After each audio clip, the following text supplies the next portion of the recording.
Welcome to the Board Game Snobs Podcast. Critically harsh reviews with a touch of class.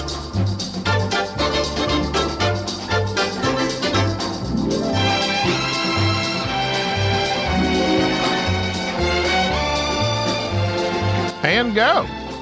Hey, this is the Board Game Snobs Podcast. Coming at you live in the Discord, but there's nobody in the Discord but us right now. So if you're in the Discord, you could hear us live. But instead, you're having listened to us recorded. This Jerry. This is Gabby.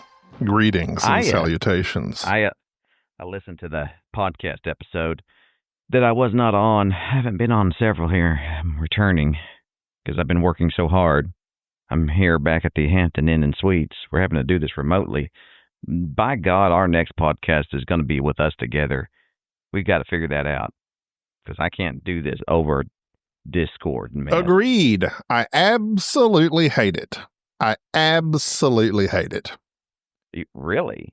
I need to see you and feel you and sense your aura. Well, I can tell you about your aura. I listened to your podcast with the tank, Frank the Marcus Tank. Besatus. Yeah. And I will say that his complete and total enthusiasm. First off, I had to listen to you talk about sandwiches for like 20 minutes. And then I went and got a sandwich. Huzzah! So that's just, What'd you get? Not let people. Did you get an Italian? Well, here's what I did. There's a place, you're going to have to come to Tulsa. There's a place called Trenchers, Trenchers. It's like a sandwich place that had like amazing reviews. It's like this hole in the wall place. And I went and got a sandwich from there and it was pretty good. It's really good. You would love it. I would. Anyways, then after I got bored to death of your sandwich talk, I was enthralled by the affection that the tank had for the Superman movie. So I watched the Superman movie, and I disagree with both of you wholeheartedly. I figured as much. Yes. So what's your take? You rated it like a 6 or something. Me? Yeah, I enjoyed it enough to. This was like a 0.6. This show was trash. Oh, I did not like any of it. I was shocked by how much I disliked this. You're not a comic book guy then. Well, no, I've read like the Batman comic books back in the day, and some comic books, but like I was really thinking that like I thought this was going to harken back to the old Batman, not Batman, the old Superman. No, it did not. I did not get emotional at all. Agreed. And all right, I'm gonna make everybody mad. I'm just gonna make everybody mad while we're at it. That dog was annoying. Agreed. I absolutely hated that dog. Yeah, I feel the same way. Yeah.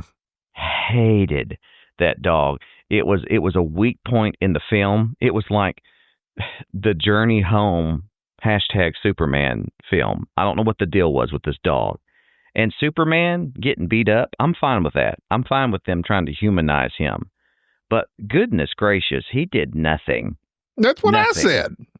Nothing. He was just here's Superman getting beat up, and he's worried about his dog.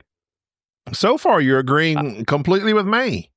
I know, but you somehow rated it like a 6. I still enjoyed it. Yeah. No, I didn't. I enjoyed nothing. Nothing of this show. Okay, like I was thinking, okay, I'm gonna like something. I guess Mr. What's it, Fantastic, whatever. He was okay. He's chill. Mr. Fantastic. And I was just looking for who's Mr. Mr. Terrific. Yeah. I say Mr. Fantastic's in the Fantastic Four. Mr. Terrific. Yeah, okay. Yeah. Oh, I bet that show's gonna slap. Oh, it's not looking good.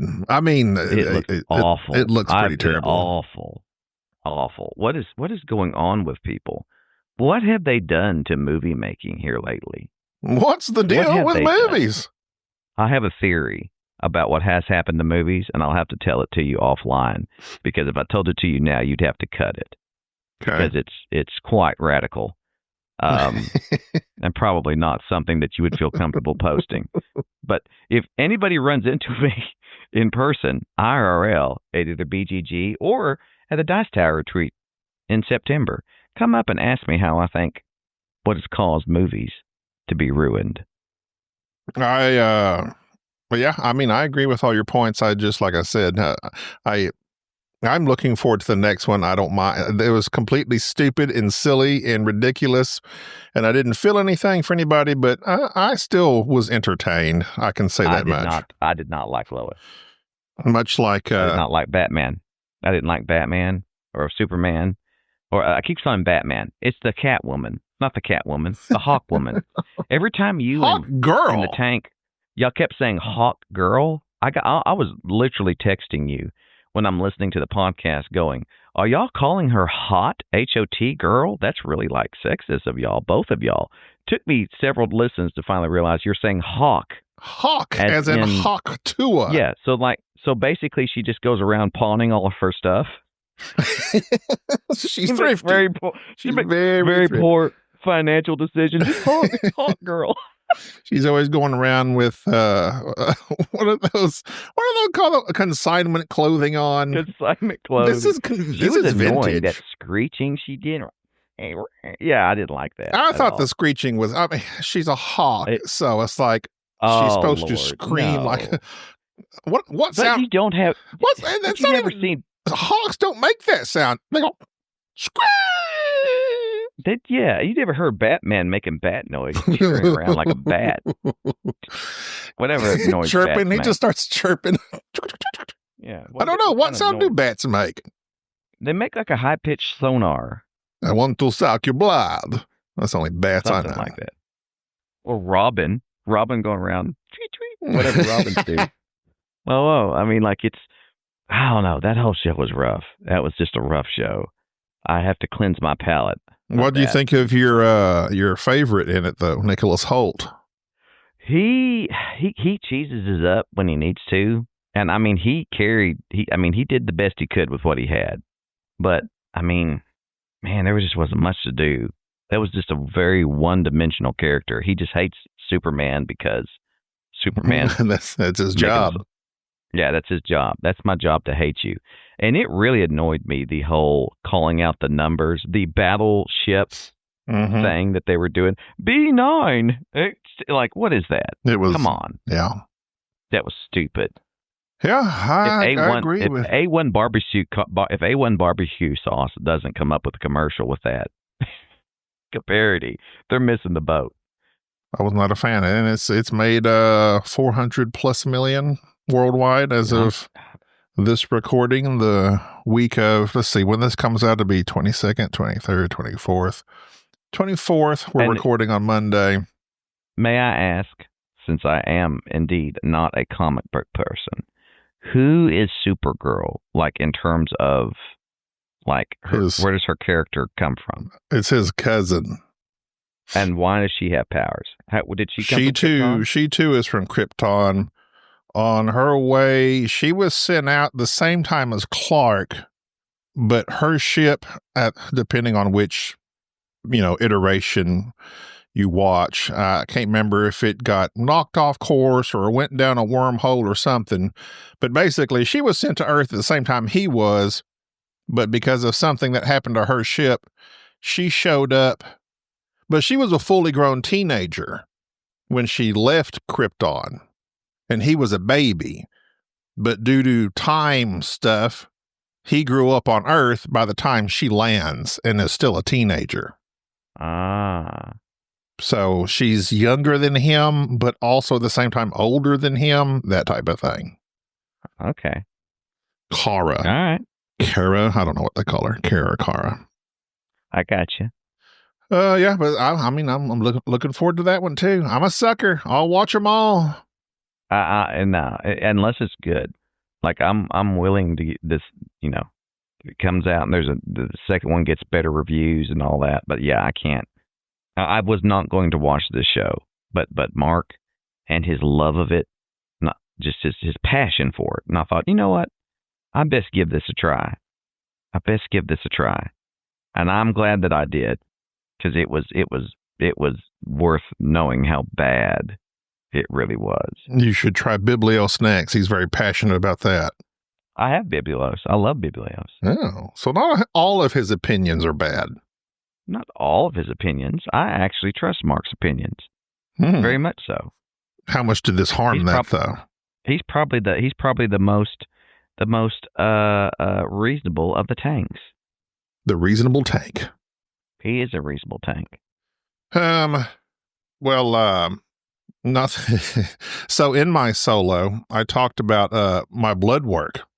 I was going to bring that up real quick. Oh. So all you young folks, listen up.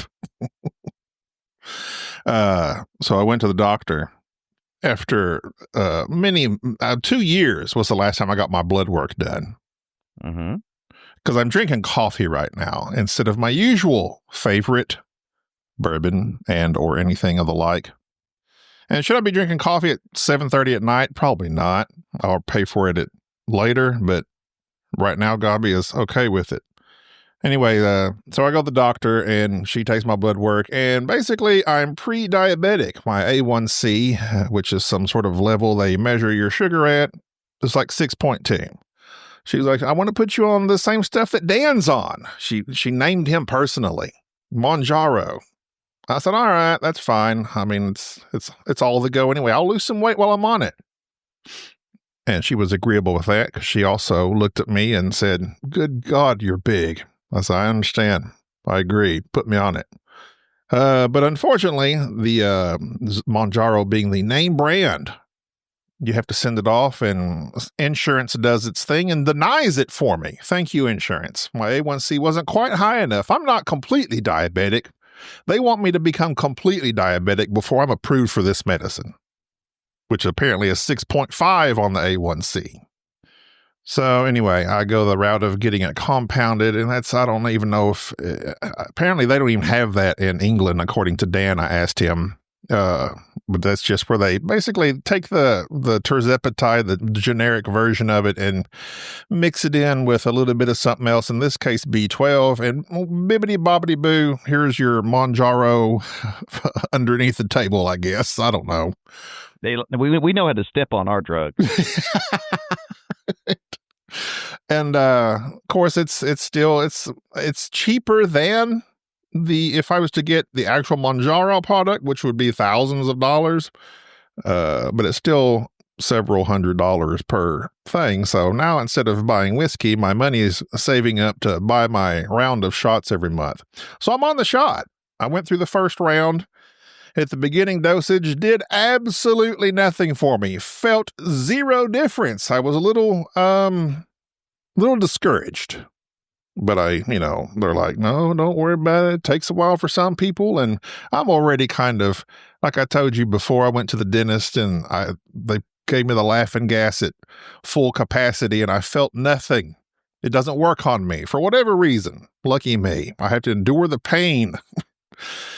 And so now, anyway, I'm on round 2 at a higher dosage to 5 milligram of terzepatide, a.k.a. Monjaro, and just took my first round of that today.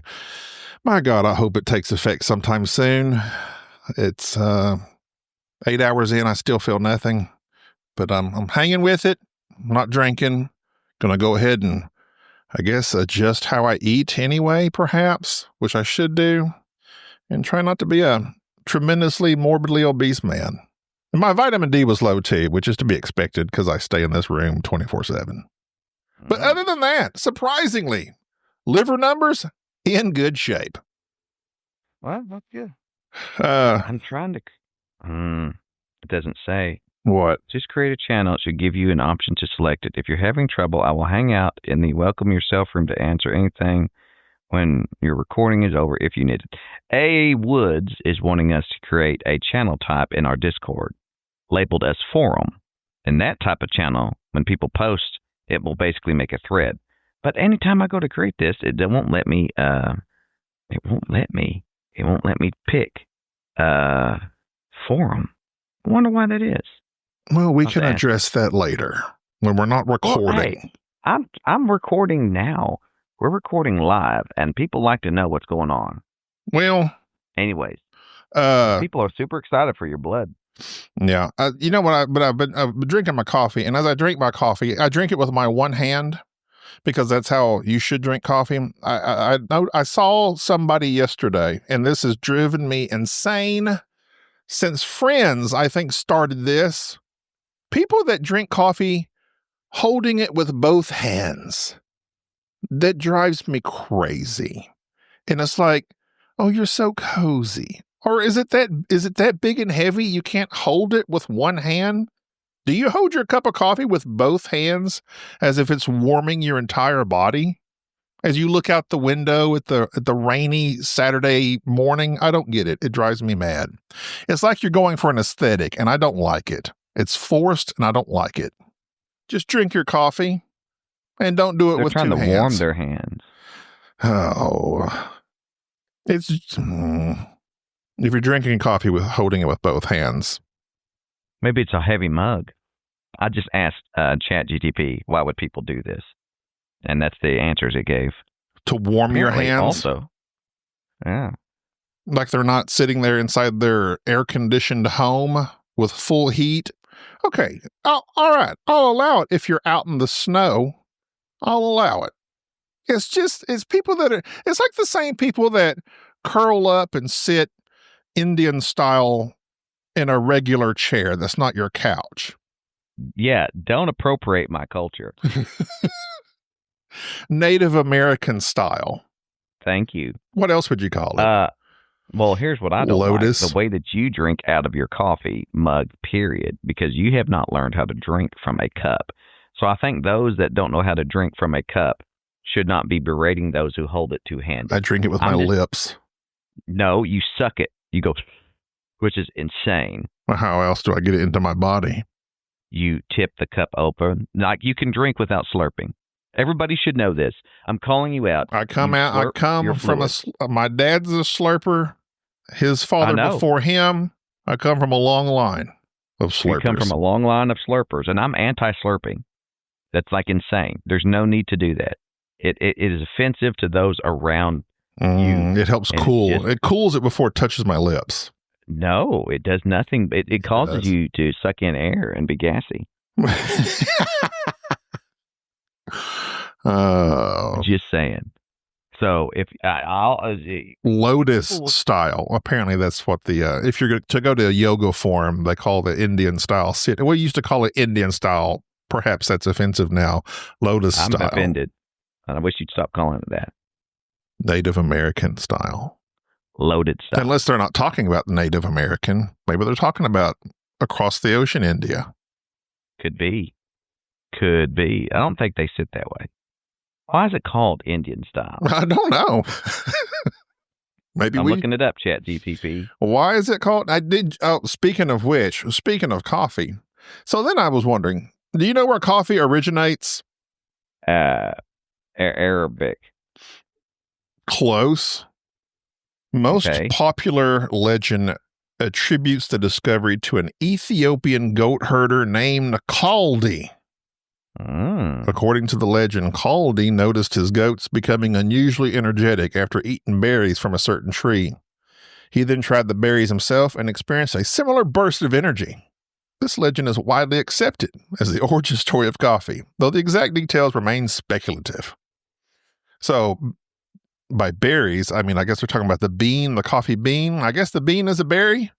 Makes sense. No, coffee is a... Wait a minute. It is a berry. It's not a legume. We use that term incorrectly. What do you mean? So it's not a bean, it's a berry. Well, no, the seed inside the berry is what makes the coffee. Oh. Yeah, so the coffee berry. The bean inside the berry. Yeah. Well, yeah. And then from there, but they used to just eat. Coffee berry is different than the actual coffee plant, though, which has beans inside of it, which are beans. It's super weird. Coffee's confusing. From Ethiopia, knowledge of coffee spread to the Arabian Peninsula, where it was cultivated, became a popular beverage. So I think the Arabians made it into the beverage. Before that, they just ate the beans or the berries or whatever, the bean berry. The berry bean. I like, they sell those coffee things. They're basically the coffee beans at Trader Joe's, and they wrap them in chocolate. It's pretty good. I bet so. What have you learned about sitting Indian style? It's just exactly that. It's racist. They just made it up. They just made it up. What is wrong with my computer's going crazy? I was looking up here about a game that I purchased here and was reading the rule book on. That's Seven Empires, which is Matt Gert's implementation of Imperial 2030. I'm super excited to play it. I didn't realize you purchased it. We talked about it the other day. And I told you during the podcast, I literally said I bought it. Oh, that's right. You did. Mm-hmm. Thank you for paying attention. Matthew. And I'm looking forward to it. I really like it. Just the look of it, because it's old. Old. I was trying to learn how to play Apiary because it's on BGA now, and it's one it looked interesting when it came out. Bees in space. I did not like it. Have you played it? I got it out at the BGG and read the rule book and set it up and messed it with it and told Enrique, nah, the space bees and all that, I just didn't. Yeah. Yeah. Well, I was watching the video of Rodney's. I got about halfway through it, then something come up, didn't get to finish. Then I was trying to mess around with it on BGA, and I was having difficulty, and I was losing interest quickly. And I was thinking, yeah, it's probably good that we never purchased this. It looks nice though. It had nice pieces when it came out, and the theme was interesting. So those were like two things for it. But then actual gameplay, I don't know, it's probably not that interesting. But I've never heard anyone rave about it. No one. I mean, it was a good game, but like, I don't know. I don't think it's going to be anything. But I did see something. Another expansion for Barrage came out. Did you see that? I did not. What is it? Well, darn. I saw it on the... where did I see that? I can't remember if it was BGG or some other email I got. I have to look into that. Yeah, it's an expansion. Because I was like, at first I thought it was like another spin-off, but it's called like Corporations or something. I think that might be it. Speaking of emails, we do have one from a while back we never got to that we should get to, it's as of now, I don't know how new he is. Logan Sutherland. This is back when we were discussing IP-based games. He emailed back June 25th. That's how far behind we are. Wow. That's upsetting. He said, hey, it's Logan, a newcomer to the Snobadillos. I do love the concept of IP-based games such as Resident Evil, but I think those provide an additional barrier to getting a game played that's often not worth it. In parentheses, not only do I need to find someone who likes board games, but I also need to find someone who likes that IP, and then I also need to hope they like that type of game mechanically. In parentheses, close parentheses. It's just a lot to navigate, then feels not worth it. Messed up there, Logan. Gotcha. It's just a lot to navigate. Oh, no, that is correct. I'm eating crow now. Wait, I don't know. Let me read this sentence all the way through, and then I'll look at it. Yes, let's do this and judge him harshly. It's just a lot to navigate. Teach him to send us an email. You illiterate fool. Come on. It's just a lot to navigate, then feels not worth it when I could get something IP adjacent. Open parentheses. He loves him some parentheses. Zombicide for Resident Evil or Nemesis for Alien.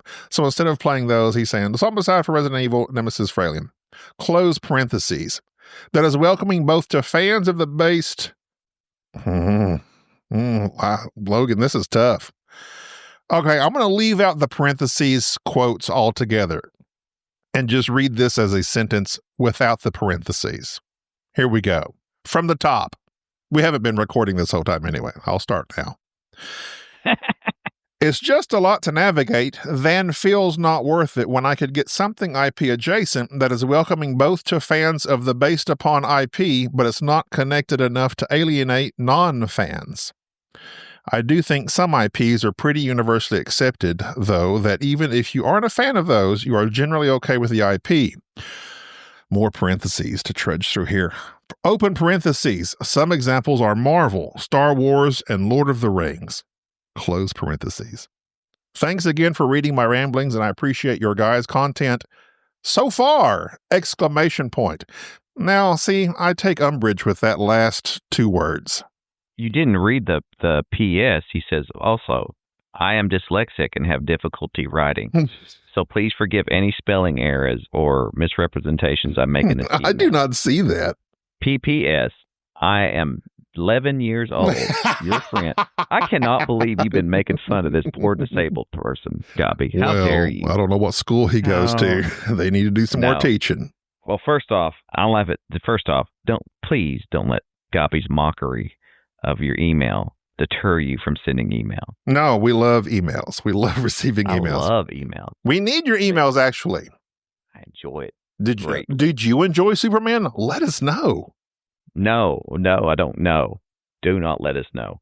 As for the IPs, I think you're right. There's a lot of IPs that are like universally recognized, and people just get into them. But I will say that if you have an IP that's niche, I guess, then it's easier to get people who are, I guess, really into that particular IP to play the board game with you. So like a Jurassic Park game, everybody knows Jurassic Park. You pull out Jurassic Park board game, everybody's going to go, oh, yeah, there you go. But like you might find, I'm trying to think of like an anime or something like that, board game. What was that one that was like the big, had the giant naked people that were eating people? That goofy anime thing. Attack on Titan. Attack on Titan. They made an Attack on Titan game where it's like these anime characters climbing up this Goliath guy, poking him with swords or whatever without getting eaten. So like that's an obvious something that maybe most mainstream people aren't going to know about, but the fans of the anime are going to be like, be all about playing that game with you. So, sometimes it works out. Not all the time. Well, and like you said, Nemesis for Alien, I mean, that really does, because you don't need Alien, because Nemesis is, it's such a complete ripoff, basically, and it's the same feel. Not a ripoff. It's a ripoff. They knew what they were doing. Ripoff. It's an homage. Homage. Yeah. Okay. Well, then an homage to Alien. I feel homaged. To be honest, I wish there were more homaged films. Like, somebody make another Jurassic Park that's not that IP, that's just similar, but do it right. Somebody make an Alien film. They made 65 million, or let me just say 65. Which was not a bad film. It was just, it lacked the one key element that all dinosaur films have, which is people getting eaten by dinosaurs. Yeah. They forgot to have a crew of people that could have been eaten by dinosaurs. If they would have just hired like a handful of extras, just people that needed to work, put them out there and let them get eaten by said dinosaurs while Adam Driver was running around shooting said dinosaurs, then the show would have been awesome. It was actually pretty good. To be honest, I enjoyed that movie more than I did Superman and Jurassic Park Rebirth. I liked it more than I should because, I love Adam Driver. Well, I do too, but I want Adam Driver and Keanu Reeves to be in a movie together. Be like John Wick's and brother, be shot completely from behind, like third person perspective, and we don't know who's who the whole time. Yeah, the whole time, and you think it's Keanu, but it's actually. Unless you're wearing directional headphones while you're watching in stereo, and you hear one of them say, "Whoa." You haven't heard Keanu do that in a while. He hasn't gone, "Whoa." He needs to. In a while. He needs to. He's too busy dodging bullets and shooting people in the head all the time. Did that answer the email's question about IPs? I don't mind IP adjacent things. I don't mind homages. I got focused on his threatening appreciate your content so far. Well, he has so far. Like, That's not threatening. It's saying that so far. Don't let me down. I'll drop you. He hasn't got onto any of our older podcasts where we express really controversial views. I'll drop you like a bad habit's what he's saying. Well, I'm just saying. Wait till he hears, gets going back and hears some of Enrique's hard stances on things. His anti-soy stance. Here's Louis Bassman. Do you guys do war games? Specifically, the coin series, or at least any war game or con sim. Kind regards, Louis. I responded to that email, I believe, didn't I? You did. I did. I feel great when I respond to emails sometimes. Yes, I enjoy war games. I play a lot of solo war games. Gabi is not so much a war gamer. He bought some coin games and they kind of fell flat. And the coin series is really hard to get into if you don't have a dedicated group of like-minded people that are willing to spend the time, which is why I think Root is an excellent alternative for that. But even Root didn't really fit our group. I enjoyed it enough, but I can't teach the game 4 different ways every time we go to play it. But so to answer your question, probably no. No, we don't play a lot of war games as a group. I, however, do enjoy a lot of the solo war games. I did like the movie, though. Yeah, I guess it's all right. Matthew Broderick. Very 80s. I rewatched it just the other day. And yeah, we actually did. And I was like, you know what? It's not terrible.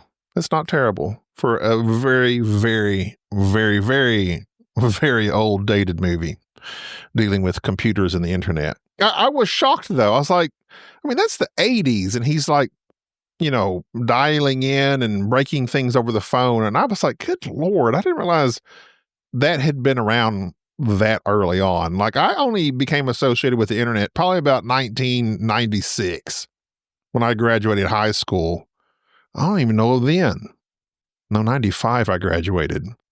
I was married before I had internet. 98. It was 1998 when I discovered the internet. Married with internet. Oh, wow, that was funny. Speaking of old and outdated, Richard Simpson had posted, he's the guy that has that We're Not Wizard thing. He's old and outdated. How dare you? He posted, and I responded to this. He posted it on Facebook. I get on Facebook sometimes to check, see what the old people are doing because I've been using Discord more and more, because probably talking about their blood work. Yeah, have sandwiches, submarine sandwiches. Those are wonderful. Pretty depressing, he says, to see board game critique go from people writing 1,000-word reviews or releasing 30-minute videos with well-thought-out points of coverage to someone sticking up 5 pictures on Instagrams with 200 words worth of bullet points and using the analysis an 8-year-old would mustard. Shots fired there. He said mustard? Like the condiment? Mustard. Yeah, that was a condiment.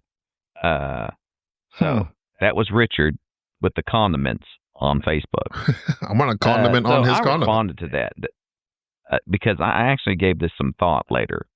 Because that is what people want, isn't it, in terms of content? Well, that's the way it's going. It's not the way it's going. I mean, that's how it's been. That's the way it is. Because just think back of, the Dice Tower videos are, here, we dump some components out.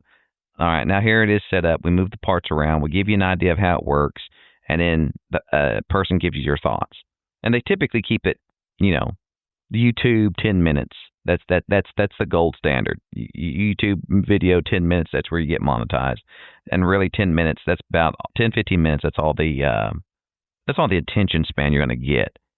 But like, if people really are people reading reviews now, like really, like people get on IGN and look up for movies or video games. They're just scrolling looking for the bullet points and then the number at the bottom. Yeah, they want the ranking and final thoughts. Yeah, and which is awful. It's an awful way of doing business in terms of, if you really want to find something out. And even still, I don't know many people. Maybe it's because I've accepted defeat, because I am one of those people that when I'm looking for a game and I want to know more about it and I'm hesitant, I go out and I read reviews. And I see is this something that I'm going to like. I actually want to read, like Space Biff. Space Biff, if everybody read reviews, then Space Biff would be number one. He would be the most influential board gaming person out there because he does excellent written reviews. But nobody reads anymore. They buy off feeling and IP and what the hype is. And so it is sad to see it going that way. But at the same time, I think that if somebody is able to do a concise, bullet-pointed review and be able to at least capture the essence of it, I think there's something of value to that because everybody else is just gone that route.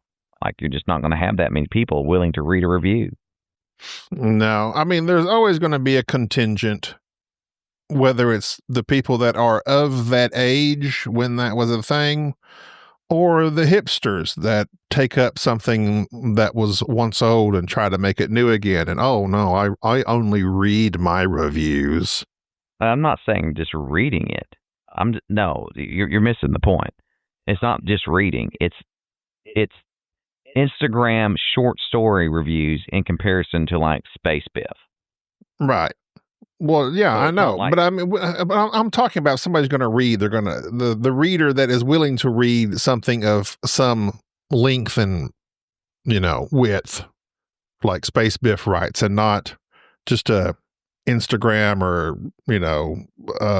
something a short attention span piece that I get. Oh, game plays 4 players. Oh, it plays in an hour.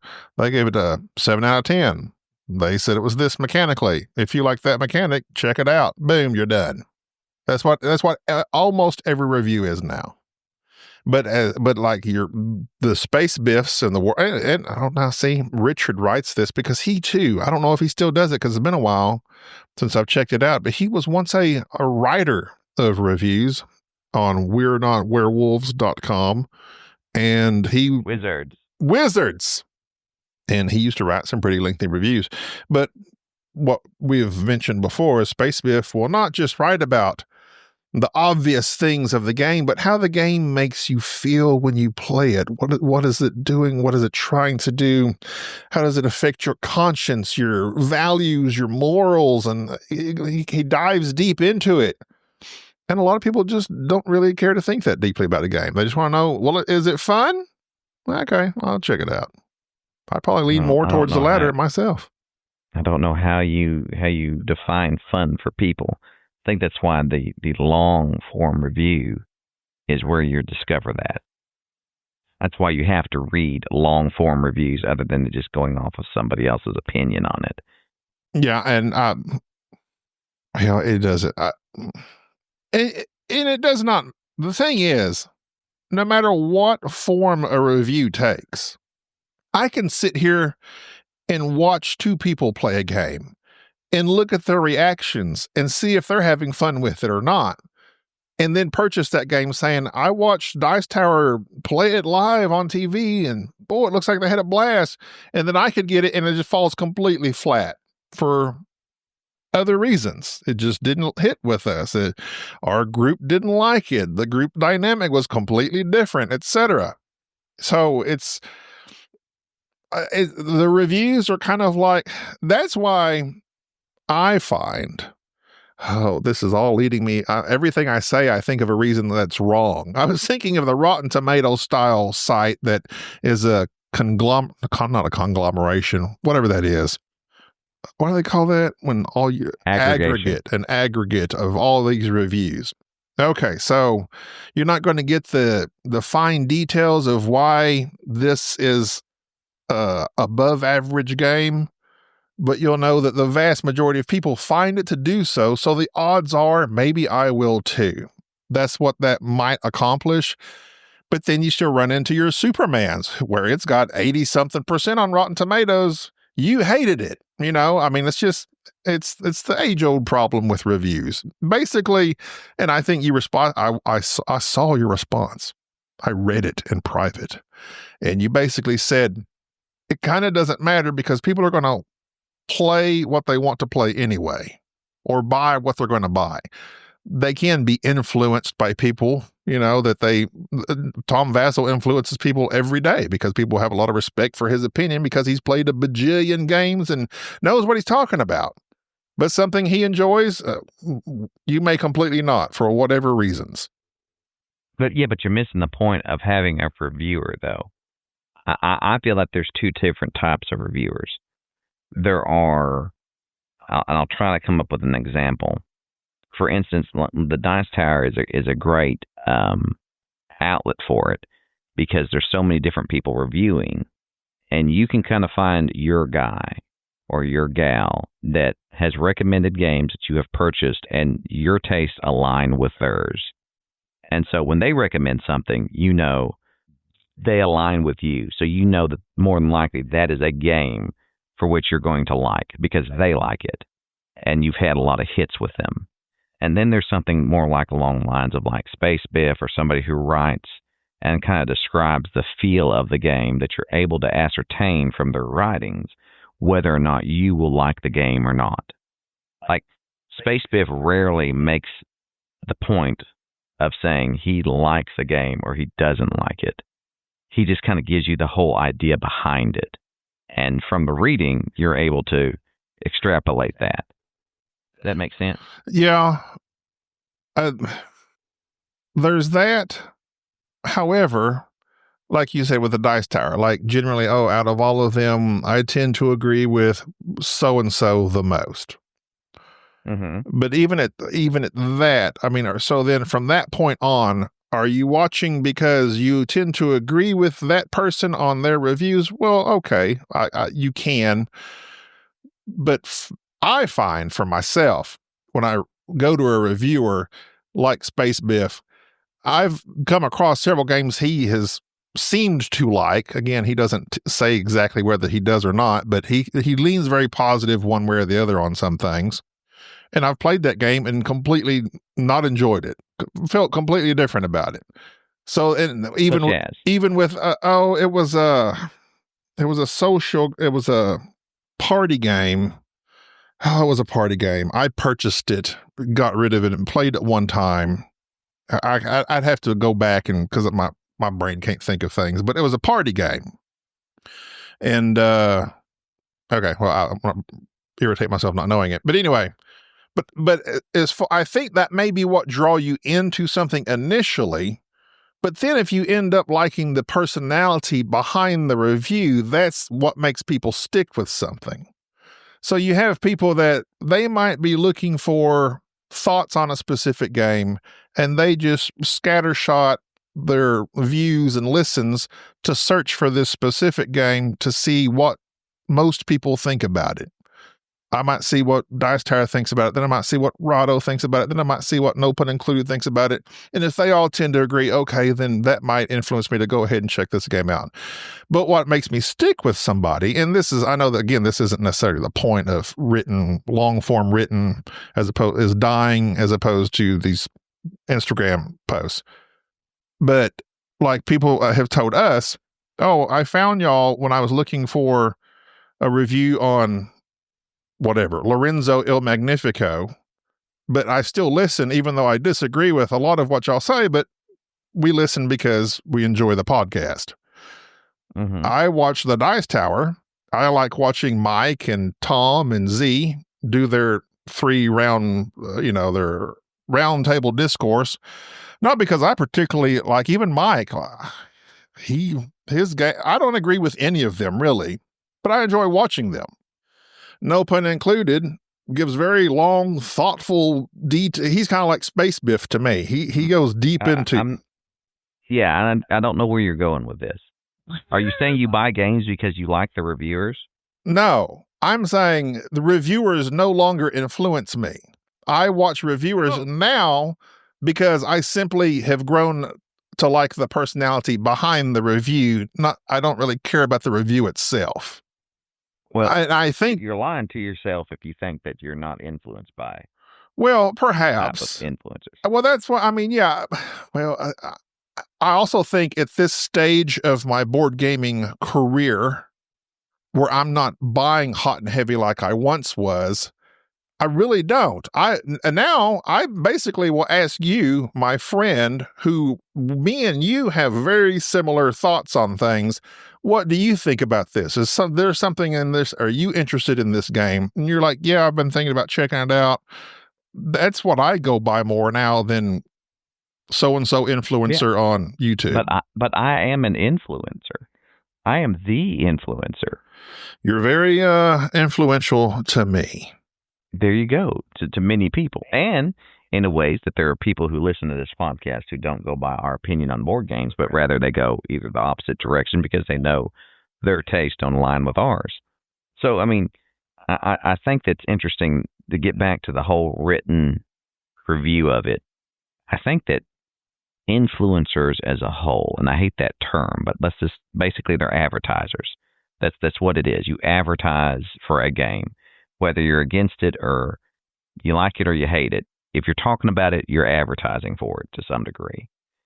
I think that there is a large group of people that are influenced by that, but the vast majority of people just like listening to the content of board games because it helps keep them in the hobby and keeps them in the know. Does that make sense? It's like yes. It's like I no longer, I'm not as into this hobby as I once was. I still enjoy it.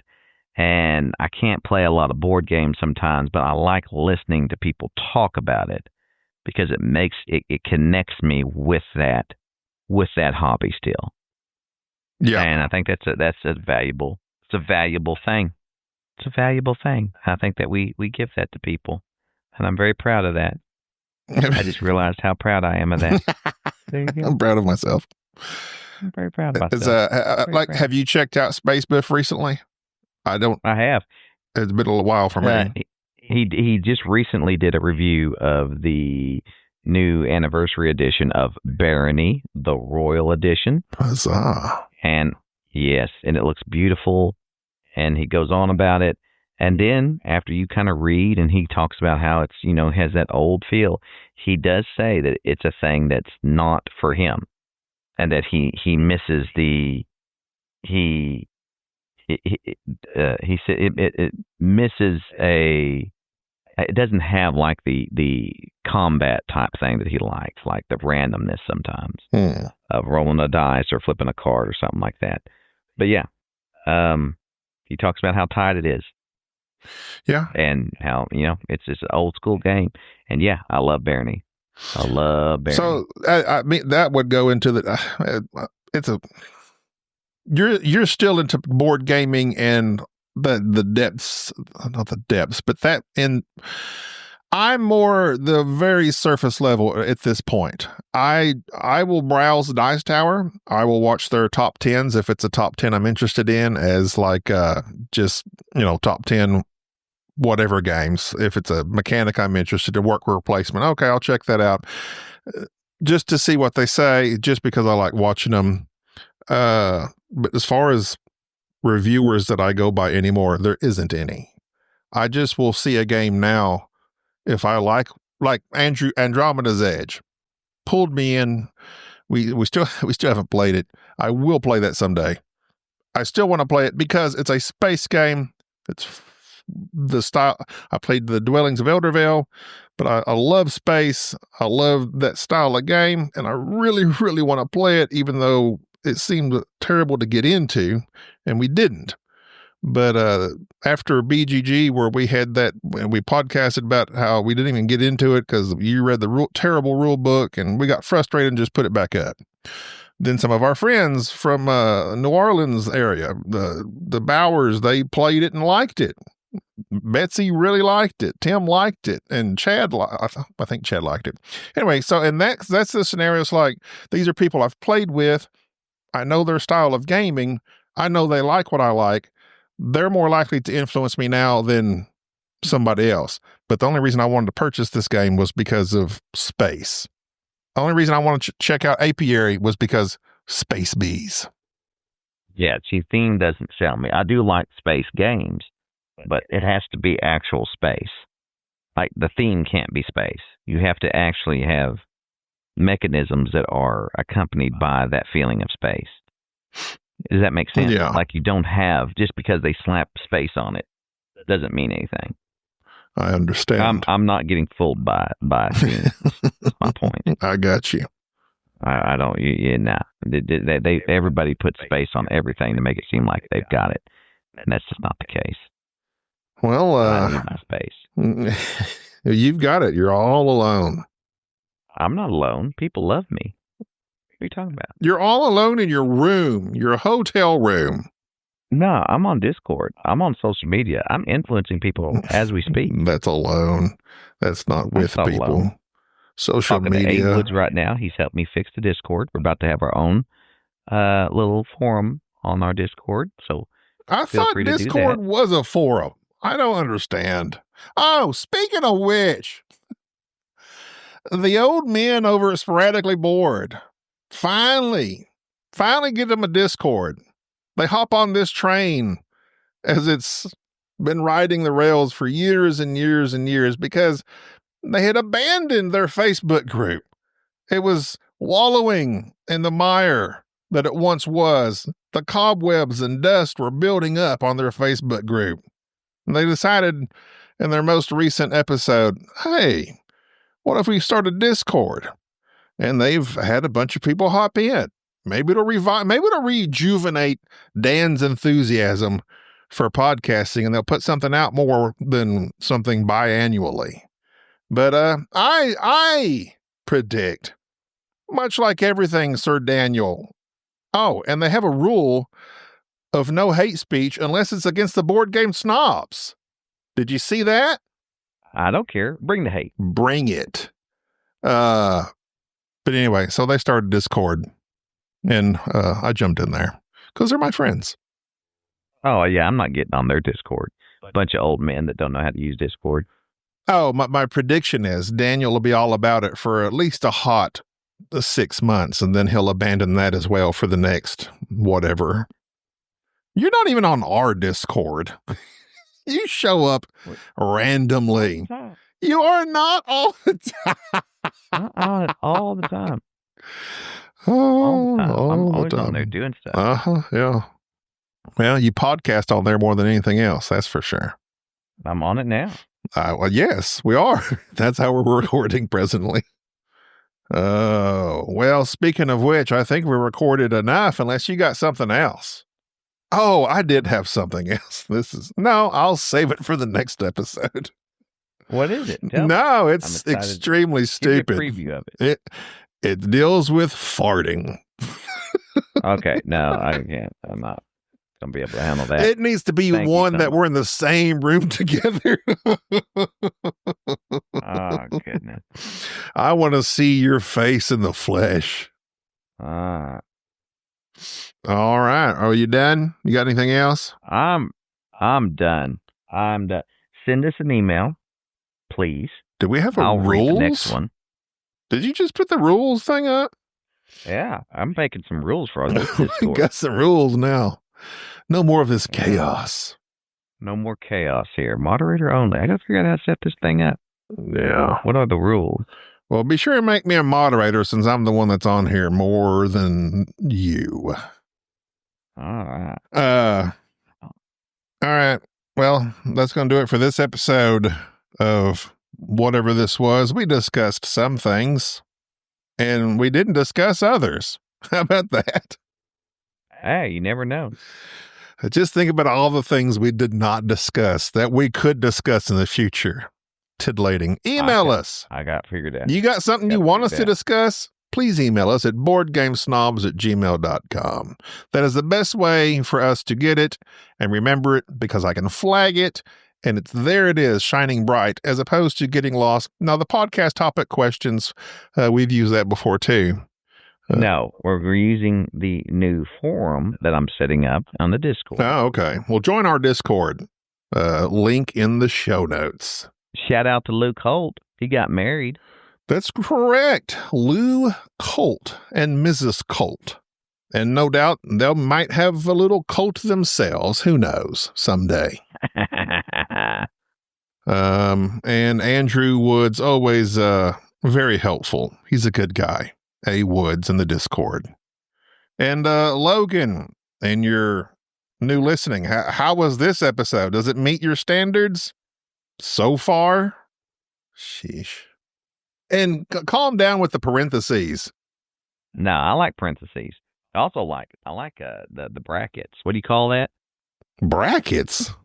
Yeah, the little other things, not the parentheses. When do you use brackets? The half moon. What do you call it?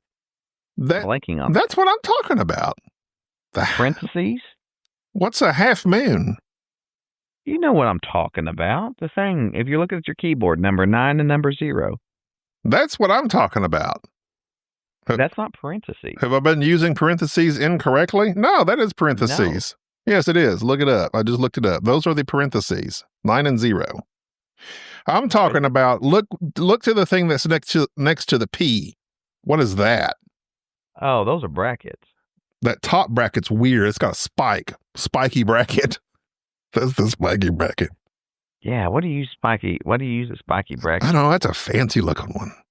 Well, let's see. What is the symbol next to the P? Next to the I'm looking it up. P on keyboard. This is what Dan does when he types things in. He mouths the whole thing. And then he says, well, you're supposed to talk while I'm looking it up. Yeah. It sounds like you really had a fun time. I love Dan. When I press, no, I dive deeper into the AI mode. Yeah, wouldn't they like that? Suck my brain in there. So square brackets are curly typically brackets used to clarify or add quotations. According to an eyewitness, the chimpanzees climbed on the roof and juggled, and then in the little square brackets, bananas. So it's like it adds some information. Huh. Curly brackets, the ones, the other little curly ones, the spiky are known as braces, are rarely used as punctuation marks, but they are used to group a set. I was impressed by the many different colors, and then they have the brackets, red, yellow, and all that. So we just use parentheses for all of the above. Quotation marks. That's what I was thinking when you were saying parentheses. I thought. Oh, no. You meant quotation marks. No, not quotations. Parentheses is a common writing. People who use a lot of parentheses, it's been said that they are typically on the spectrum. Oh, Logan. Fun fact. Parenthetical. The parenthetical because Logan. They try to clarify information. I've used parentheses, but I think I overused them, much like Logan does, actually. But I'm not on the spectrum. I've never seen you use parentheses. On like the Facebook group ever. Oh, really? Well, maybe I don't. Yeah. If you look at my posts, like almost every single one of them has parentheses somewhere. I will look at your posts. My good posts, not my ones that I make late at night. Oh. All right. Well, that's going to do it for us. I may have to do a pod solo just to rival your pod solo. I need to talk about sandwiches. Why do you need to rival me? Because you get people love listening to you talk about sandwiches.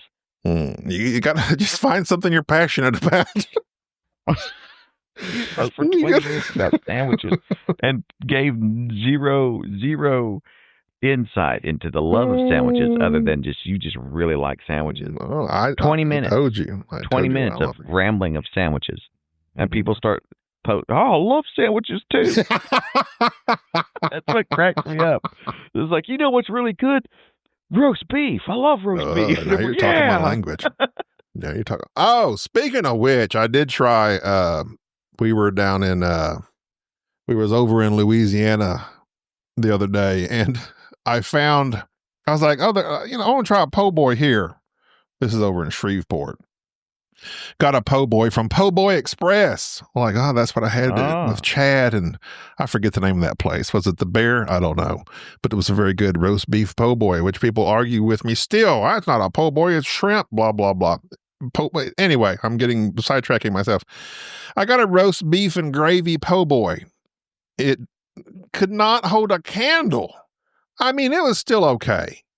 But by God, Chad has ruined me on po' boys from here on out because I can't find a sandwich that is quite as juicy and luxurious as the one I had in New Orleans. All right, that's all my sandwich talk for today. That's going to do it for this episode. We need to end this. I got things to do. Open parentheses in my room, close parentheses. And we'll talk to y'all maybe next week. Hopefully me and Jerry can get in a room together, see each other. In a room. Feel each other's presence with our eyes, our minds, and maybe our hands. Until next time, I'm Gavi. It's Jerry. Bye-bye. Thank you for tolerating this episode of the Board Game Snobs. Stay classy.